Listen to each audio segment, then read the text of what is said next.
Hai, selamat berjumpa kembali. Teman-teman, ada yang pernah mendengar istilah Bitcoin? Pasti kalian sering ya dengar istilah Bitcoin ya sekarang-sekarang ini. Apa sih sebenarnya itu? Bitcoin, kripto, atau mungkin cryptocurrency ya, sedang naik daun belakangan ini. Di video kali ini saya akan coba membahas tentang Bitcoin ya, cryptocurrency dan lain-lain, tapi khusus untuk pemula. Ya, jadi kalau Anda merasa pemula dan masih minim pengetahuan tentang dunia Bitcoin ya atau cryptocurrency, mungkin video ini cocok untuk Anda. Yuk, kita ikuti. Nah, kali ini kita belajar tentang Bitcoin dan cryptocurrency pakai slide ya, biar kita lebih mudah untuk mempelajarinya. Tapi sekali lagi ini untuk pemula ya, kita belajar cryptocurrency untuk pemula. Kalau Anda yang udah sering trading, udah sering ini, kayaknya udah menguasai kan nggak perlu lah ya. Ini untuk yang kalian benar-benar masih blank, masih belum tahu, pengen belajar dari awal, yuk kita coba ya. Nah, sebelumnya kita kan dengar-dengar ya Bitcoin ya. Apa sih sebenarnya Bitcoin itu ya? Kita mulai dengan pertanyaan, apa itu Bitcoin? Secara umum Bitcoin ya adalah mata uang digital ya. Untuk menyebut mata uang digital yang saat ini, yang biasa kita sebut saat ini dengan istilah cryptocurrency. Ya. Jadi secara umum kalau kita menyebut cryptocurrency itu ya Bitcoin lah ya gitu. Nah, cryptocurrency itu apa? Ya. Terdiri dari dua kata, crypto artinya rahasia ya atau enkripsi, dan currency artinya mata uang. Jadi, cryptocurrency adalah mata uang digital yang dibangun dengan teknik enkripsi dan dikelola oleh suatu sistem atau jaringan peer-to-peer ya, atau masing-masing user yang disebut dengan blockchain. Cryptocurrency itu bukan cuma Bitcoin. Bitcoin adalah salah satu mata uang digital. Selain Bitcoin, ada juga cryptocurrency yang lain. Ya, mungkin Bitcoin itu termasuk yang paling terkenal ya. Tapi selain Bitcoin, ada juga cryptocurrency yang lain yang kita sebut dengan alternative coin ya. Kita singkat altcoin ya. Biasanya para trader menyebutnya altcoin. Kita lihat di sini. Ini adalah Bitcoin, disingkat BTC. Ini adalah Ethereum, ya disingkat ETH. Kemudian ini adalah Binance Coin, ya disebutnya BNB. Kemudian ini Litecoin, disingkat LTC. Kemudian ini ada Cardano atau ADA, ADA. Kemudian ini adalah Tether atau USDT. Kemudian ini adalah Tron atau TRX. Kemudian ini mirip seperti yang di atas ya, Ethereum ya, tapi ini Ethereum klasik ya, disingkat ETC. Kemudian ini adalah Monero ya, dikenal dengan singkatan XMR. Kemudian ini ada Ergo. Kemudian ini adalah Polygon, Matic. Kemudian ini adalah Solana ya, atau Sol. Oke, selanjutnya siapa yang membuat Bitcoin? Ya, yang membuat Bitcoin adalah Satoshi Nakamoto. Tapi ternyata itu adalah nama alias. Ya, jadi ya bukan itu sebenarnya ya anonim. Jadi Bitcoin itu tercipta oleh sekelompok orang yang tidak menyukai sistem keuangan saat ini. Ya, jadi mereka itu menganggap hanya memperkaya orang-orang yang itu-itu saja. Ya, sistem keuangan saat ini hanya memperkaya orang yang itu-itu doang. Kemudian berapa sih jumlah Bitcoin?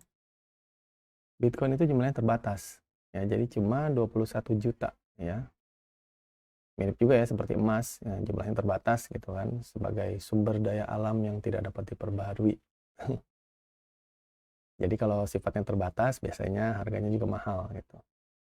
Ya, seperti emas, berlian, platinum dan sebagainya. Tidak semua cryptocurrency itu terbatas, ada juga yang tidak terbatas, ya, yang unlimited, sehingga ada potensi untuk inflasi, ya, seperti peredaran mata uang di negara, ya, mata uang fiat, ya. Meskipun unlimited, tetapi belum tentu semuanya itu beredar. Jadi meskipun dikatakan bahwa Ethereum itu unlimited, tidak terbatas gitu, tapi belum tentu semua jumlahnya itu kayak kayak semacam misalnya Bitcoin ditentukan misalnya jumlahnya 21 juta, terus yang tidak terbatas itu masih beredar semuanya, enggak juga gitu ya. Jadi belum tentu semuanya beredar karena masih terkunci ya dalam blockchain-nya masing-masing gitu. Dan untuk itu diperlukan proses yang namanya mining, ya, mining atau penambangan untuk menghasilkan koin-koin baru gitu. Dan diperkirakan saat ini jumlah Bitcoin yang masih bisa ditambang, ya, ini khusus untuk Bitcoin yang masih bisa ditambang hanya sekitar 15% lagi gitu. Jadi yang 21 juta koin ini belum semuanya beredar gitu. Jadi masih hanya bisa 15% lagi gitu. Jadi mungkin 15% dari 21 juta ini yang masih bisa ditambang. Mungkin hanya sekitar berapa juta ya? 2 jutaan mungkin ya.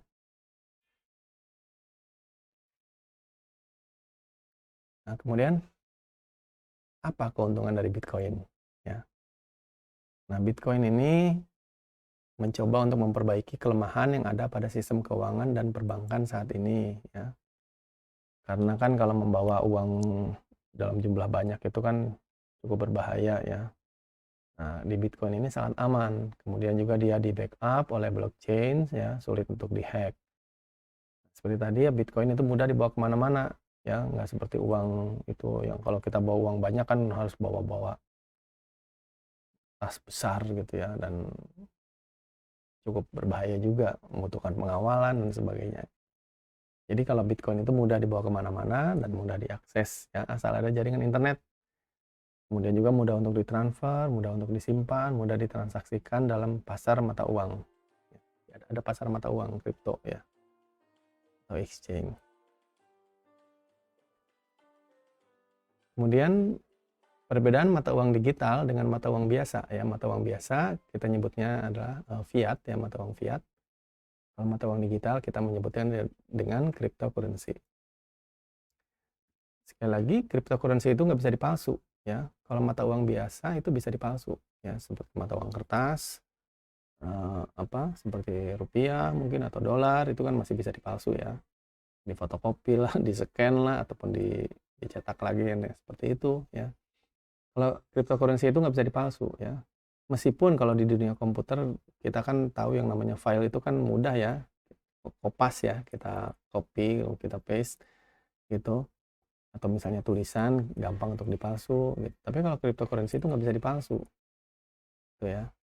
Dan cryptocurrency juga dia terdesentralisasi gitu. Jadi kalau mata uang biasa itu kan dia tersentral, ya, oleh negara penerbit, ya, ada bank sentral gitu ya untuk pengelolaan dan sebagainya. Kalau cryptocurrency itu dia tersebar itu di mana-mana gitu untuk untuk pengelolaannya atau untuk prosesnya gitu ya.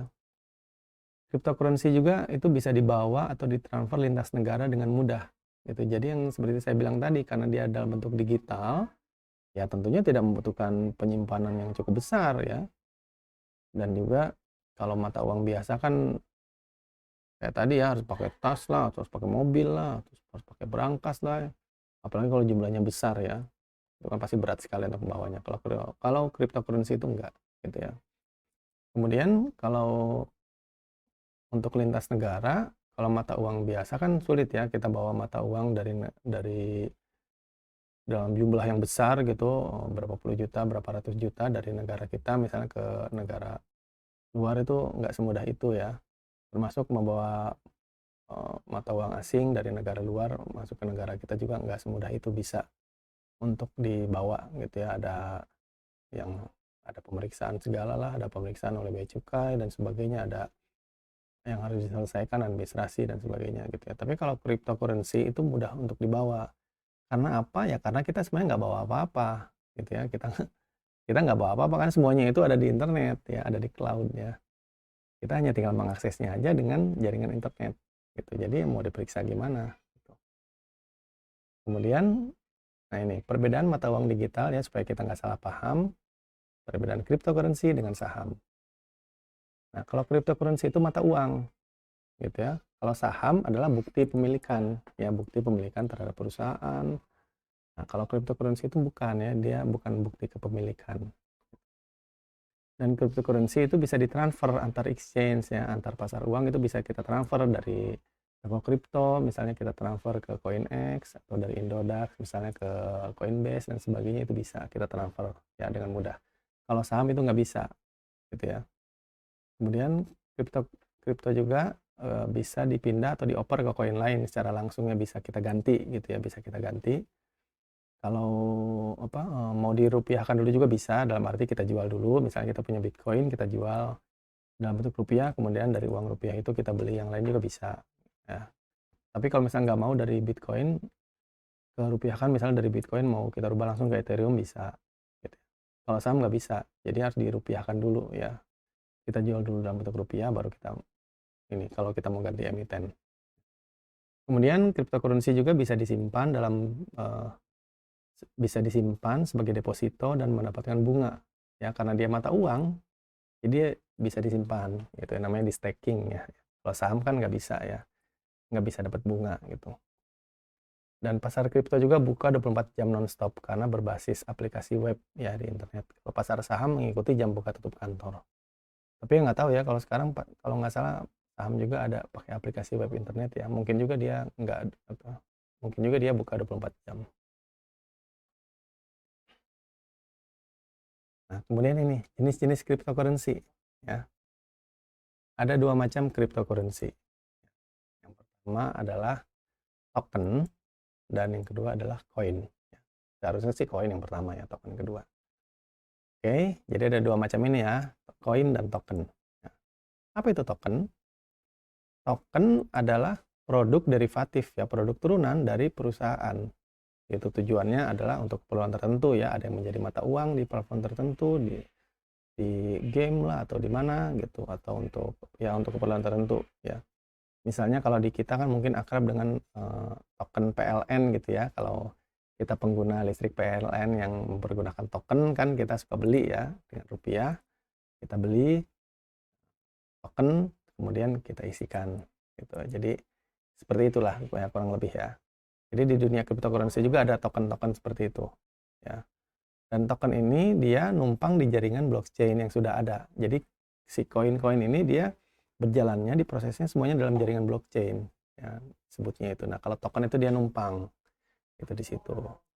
Numpang di jaringannya blockchain koin. Contohnya misalnya ini BTT ya, di jaringan Tron ya, jaringan koinnya Tron. Kemudian ada toko token ya atau TKO. Ya, kalau Anda pengguna dari exchange toko kripto itu pasti tahu lah TKO. Kemudian ada Tether ya, atau USDT atau Uniswap dan sebagainya, itu ada semuanya ada di jaringan BNB ya. Kemudian seperti tadi koin itu dia punya blockchainnya sendiri ya, jadi nggak seperti token ya. Kalau koin itu dia berdiri sendiri, dia punya jaringannya sendiri. Itu contohnya ya itu seperti Bitcoin, dia punya jaringan sendiri ya, jadi ada jaringan blockchain Bitcoin, ada jaringan blockchain Ethereum, ada Cardano, ada Binance, ada Tron, termasuk Dogecoin ya, Dogecoin itu yang lagi beken sekarang. Gitu. Nah, sekarang ini blockchain ya. Sebenarnya saya juga nggak terlalu ngerti sih masalah blockchain karena saya bukan programmer komputer atau gimana, cuma saya pelajari dari para YouTuber itu ya, katanya disuruh bayangkan ya seperti ini ya. Katanya jadi dalam satu perusahaan perbankan memerlukan banyak orang agar bisnisnya berjalan dengan baik, jalan lancar, fulus, tanpa kesalahan. Gitu. Kadang-kadang juga terjadi kesalahan karena ada kelemahan, karena yang menjalankan manusia-manusia juga. Gitu. Atau bayangkan yang seperti nomor 2, seperti buku besar dipegang masing-masing user. Saat terjadi transaksi, sistem akan memverifikasi buku besar di masing-masing user sebelum sistem blockchain menciptakan blok baru. Jadi ada suatu validasi ya, dan itu verifikasi masing-masing user dan sebagainya lah. Macam itulah ya. Jadi pekerjaan-pekerjaan seperti itu digantikan seluruhnya oleh sistem yang disebut dengan blockchain. Jadi kalau perbankan apa mungkin yang dimaksud kayak semacam untuk pembayaran ya, kasirnya lah, atau untuk pemeriksaan ini, atau untuk auditornya, atau untuk dan sebagainya, itu ya itu semuanya bisa digantikan semuanya dengan blockchain ya, seperti itu gitu. Tapi ya karena saya juga nggak pernah lihat wujudnya seperti apa, jadi nggak tahu juga ya. gitu. Karena yang kita lihat itu sebenarnya cuma angka-angka saja, angka, kata-kata dan sebagainya itu di dunia digital. Nah, selanjutnya di mana sih kita akan mendapatkan Bitcoin itu ya atau cryptocurrency yang lain? Kita bisa lihat di mana gitu.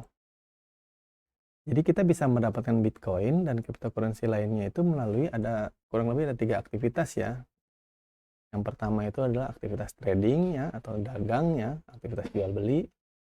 Kemudian aktivitas mining atau penambangan. Kemudian ada di aktivitas namanya airdrop ya. Itu ada bagi-bagi koin gratis gitu ya dari suatu developer ya supaya orang-orang banyak tahu gitu ya, banyak kenal gitu. Umumnya trading ya atau aktivitas jual beli ya, dagang itu dilakukan di bursa kripto atau disebutnya dengan exchange ya. Kalau di internasional itu ada beberapa, banyak juga ya. Kita bisa cari sendiri ya, ada Binance, ada Coinbase, ada CoinEx, ada Huobi, ada macam-macam lah, banyak sekali ya.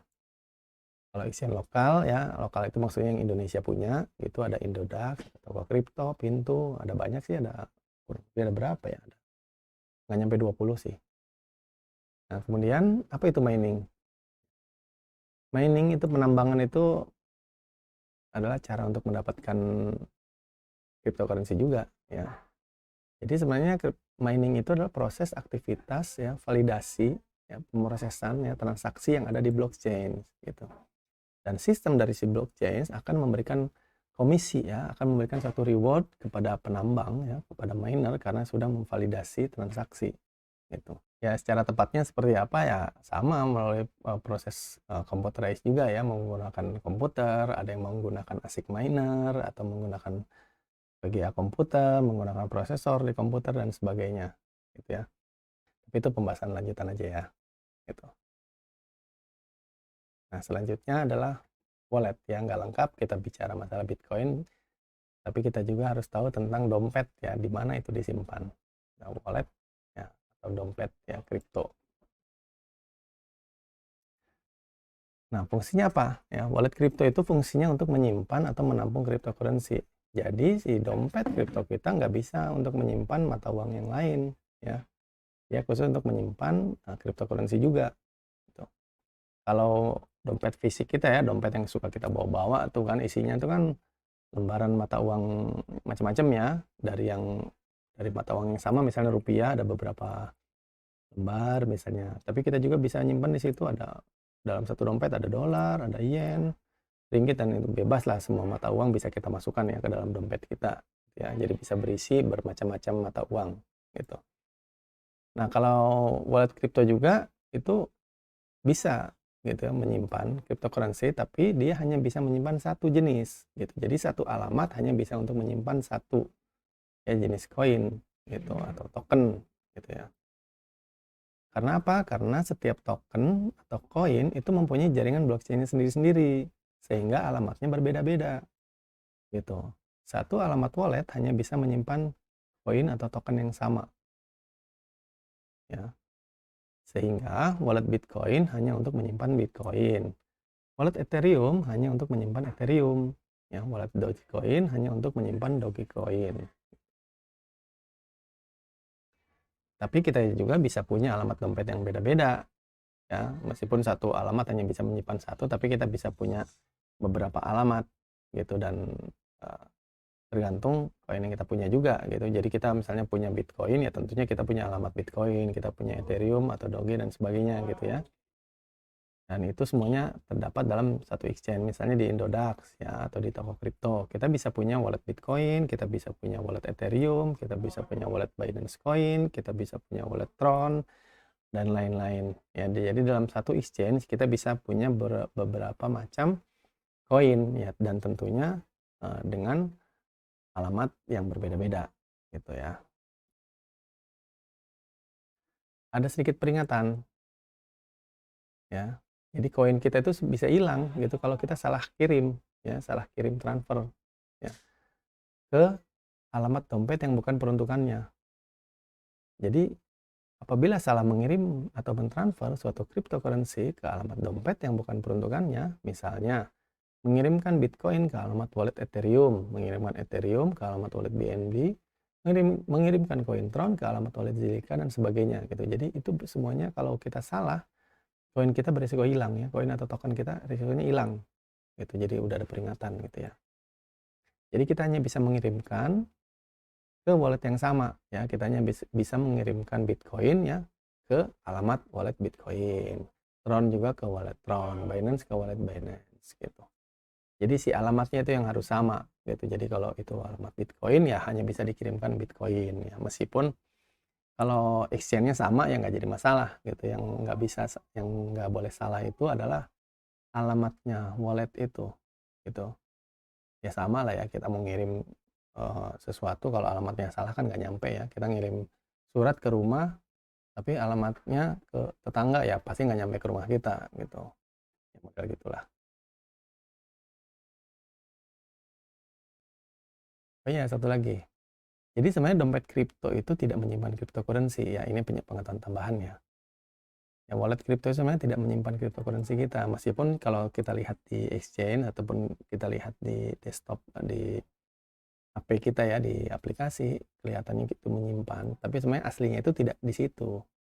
Jadi di mana sebenarnya mereka itu disimpan ya?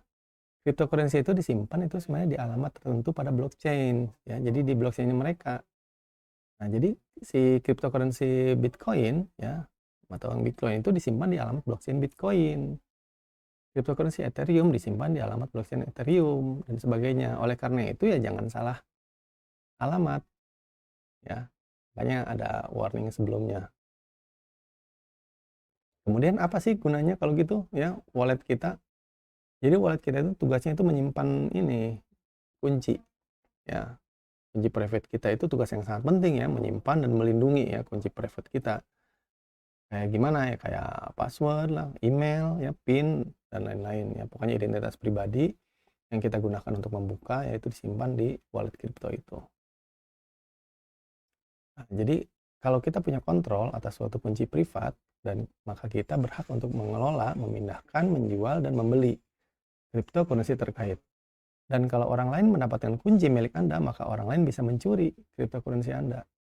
Ya, jadi kalau misalnya password kita hilang, kemudian orang lain mendapatkannya dan orang lain bisa masuk dengan upaya mereka ya, mereka mencuri password dan mereka bisa masuk ke dalam wallet kita ya, mereka bisa mengambil ya cryptocurrency kita gitu. Jadi sekali lagi ya, perlu menjaga ya private key wallet cryptocurrency kalian. Nggak boleh hilang dan juga nggak boleh lupa ya. Meskipun kita punya banyak, tapi terus kita lupa, ya kita nggak bisa lupa password misalnya, ya udah kita nggak bisa mendapatkannya kembali ya. Jadi nggak boleh lupa ya. Ada kejadian misalnya orang itu punya berapa Bitcoin ya, yang harganya kan sekarang kalau Bitcoin kan mahal ya, satu aja kan ratusan juta, kemudian dia meninggal dan nggak ada orang lain yang tahu passwordnya apa, ya udah nggak bisa diakses, hilang gitu, seperti itu ya. Nah, di dunia cryptocurrency ada juga istilah ya, kalau tadi kan ada istilah altcoin ya, alternatif coin, ada juga istilahnya namanya stable coin ya. Stable coin itu apa ya? Kalau bahasa ininya sih ya stabil ya, koin stabil ya. Koin stabil itu adalah mata uang ya, sama seperti cryptocurrency yang lain ya, tapi harganya stabil ya, harganya stabil. Stablecoin yaitu mata uang digital yang dia didesain agar pergerakannya itu tidak sefluktuatif mata uang kripto yang lain. Jadi supaya pergerakannya tidak se-volatile atau tidak bergerjolak ya. Karena kalau mata uang kripto yang lain itu kan benar-benar ditentukan oleh pergerakan pasar ya, demand and supply. Itu pergerakannya bisa cepat sekali, hanya dalam waktu beberapa jam bisa naik drastis, hanya dalam waktu beberapa jam juga bisa turun drastis gitu ya. Tapi kalau yang stable coin ini dia tetap, dia tidak gitu. Dia kenapa dia bisa tetap ya, karena dia itu dipatok ya terhadap instrumen investasi konvensional yang lain gitu, seperti USD ya, US dollar, atau juga dipatok di emas atau di komoditas aset digital lain yang diperdagangkan ya. Jadi si stable coin ini dia mengikuti, misalnya kalau dia berpatokan kepada USD ya dia mengikuti harga dolar. Sekarang harga dolar berapa misalnya terhadap rupiah, katakanlah 400. 14.200 ya. Ya si stablecoin ini harganya sama seperti itu. Kalau Bitcoin atau Ethereum atau yang lain-lain itu naik turun harganya, kalau dia tetap segitu doang gitu, 14.000 aja misalnya gitu sehari-hari. Paling naik turun sedikit ya mengikuti harga dolar yang beredar aja ya. Nah ini contohnya stablecoin adalah ini Tether ya, atau USD Tether ya, disebutnya USDT. Kemudian ada lagi yang diterbitkan oleh Coinbase, disebutnya USD Coin ya, disingkat USDC. Ada juga yang diterbitkan oleh ini DAI ya, namanya DAI ya, DAI. Kemudian ada lagi yang diterbitkan oleh Binance, namanya Binance USD, disingkat BUSD. Kemudian ada lagi yang diterbitkan, nah ini kalau ini berdasarkan, ini diterbitkan oleh Binance ya, berdasarkan mata uang rupiah, namanya Binance IDR ya, BIDR. Jadi kalau Anda pengguna Binance atau pengguna toko kripto pasti ada ini BIDR ya, pasti akrab dengan BIDR. Kemudian nilai cryptocurrency itu ada di mana sih gitu. Jadi sebenarnya kita bisa melihat ya naik turunnya nilai cryptocurrency, naik turunnya Bitcoin, Ethereum dan sebagainya. Kita bisa lihat di website yang bernama ini, di CoinMarketCap ya, coinmarketcap.com, CoinGecko, atau di exchange kita ya, di toko kripto atau di Binance, di Indodax ya, CoinEx, Coinbase dan sebagainya. Jadi meskipun jumlah cryptocurrency yang kita punya itu nggak berubah, katakanlah kita punya Bitcoin ya sejumlah 1 koin, itu nggak berubah-ubah, maksudnya nggak tiba-tiba berubah jadi 0 gitu, nggak. Misalnya kita punya 1 Bitcoin gitu, tapi si nilainya itu bisa naik turun, nilainya berdasarkan mata uang fiat ya, misalnya berapa dolar gitu. Katakanlah sekarang Bitcoin harganya 680 juta ya, 1 koin harganya 680 juta. Kalau lagi turun misalnya bisa aja harganya turun jadi 500 juta, tapi koin yang kita punya itu nggak berubah, tetap aja 1 gitu, 1 koin, cuma nilainya bisa turun jadi 500 juta tuh, berdasarkan pergerakan pasar saat itu ya. Kemudian bisa juga naik ke 700 juta, bahkan beberapa bulan kemarin itu kalau nggak salah itu awal tahun ya bisa hampir 1 miliar 1 koin itu. Nah, jadi cryptocurrency-nya itu tidak berubah ya, jumlahnya nggak berubah, tapi nilainya itu bisa naik turun gitu. Itu berdasarkan supply and demand ya, pergerakan pasar. Ini yang Coin Market Cap, ini ada urutan ya pada peringkat mata uang digital cryptocurrency berdasarkan kapital pasar ya. Nah, Bitcoin ini nomor 1 ya, karena dia paling besar ya, di sini sampai 900. Berapa nih nolnya, banyak banget ya. 900, sini kan miliar, 900 miliar ya, 900 miliar dolar. Berarti kalau dirupiahkan berapa tuh? Kuadriliun ya. Ethereum ada sekitar segini, ini dalam dolar ya harganya. Kedua, jadi Ethereum itu nomor 2 ya, pertama Bitcoin atau BTC, kedua Ethereum, ketiga sekarang ini Cardano atau ada A, keempat Binance.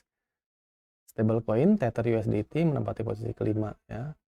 Nah, token ini ya, token yang ada Tether USDT ya, di USDC, kemudian ini yang lain-lain juga token. Kalau yang USDT dan USD ini kan dan BUSD ini stablecoin ya. Nah, ini DAI juga stablecoin berdasarkan nilai dolar. Oke teman-teman, demikian pemaparan tentang Bitcoin dan cryptocurrency untuk pemula. Semoga berguna untuk teman-teman semua. Terima kasih dan sampai jumpa.